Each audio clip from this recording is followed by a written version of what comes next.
Bienvenue au balado de Vancouver 2010, votre fenêtre sur les Jeux olympiques et paralympiques d'hiver de 2010 à Vancouver.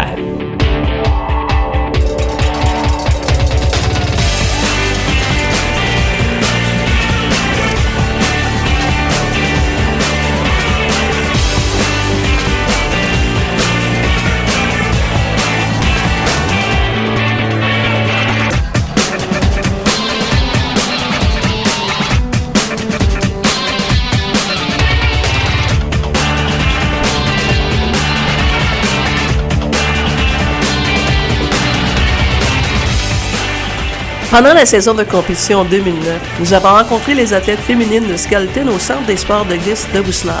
Elles nous ont dit tout ce que nous devions savoir pour nous lancer tête première sur la piste glacée.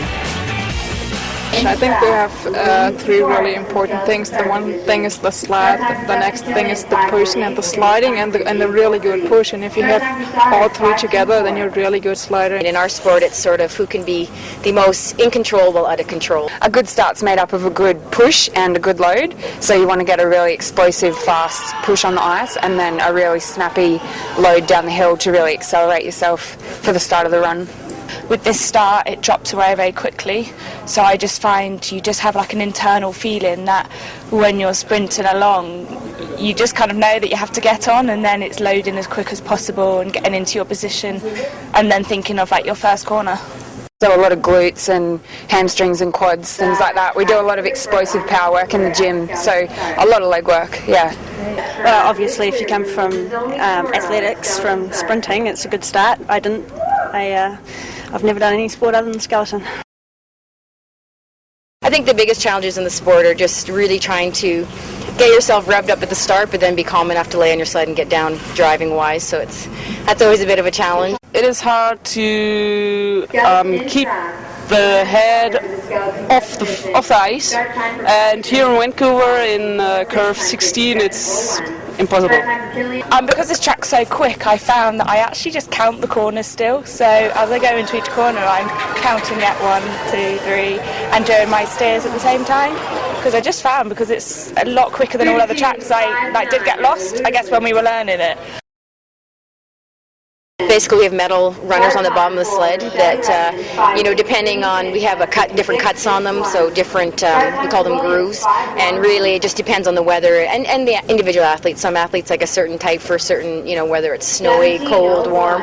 So that's sort of the decisions you're making, and we also have what we call the rock, so it's basically the runner kind of, instead of being straight, can get a bow in it, and the rock is when you put pressure down on it to bend it out, so it's kind of a variation on, the more bend you have in it, the less is on the ice, which means you have less control.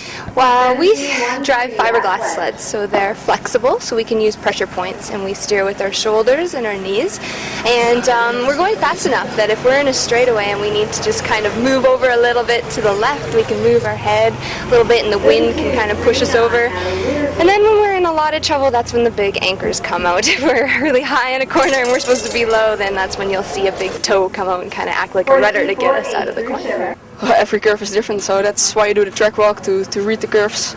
So sometimes you need to steer up, another time you need to steer down. How many sleds do you own? At the moment only one, because my other one is destroyed a few weeks ago with a crash. Is there anything you can do to protect yourself? Well, not really. You try to get the best lines so you don't crash, and if you crash, try to hold on to the sled so the sled don't hit you.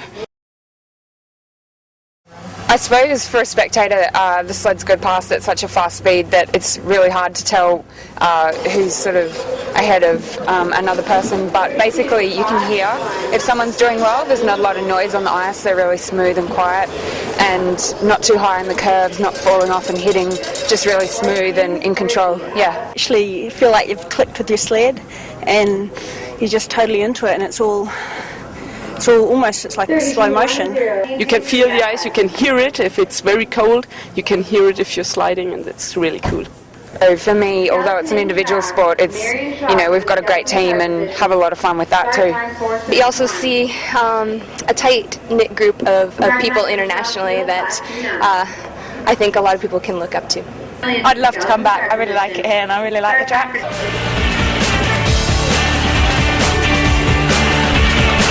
Pour en apprendre plus sur ce sport ou pour écouter d'autres balados, visitez vancouver2010.com.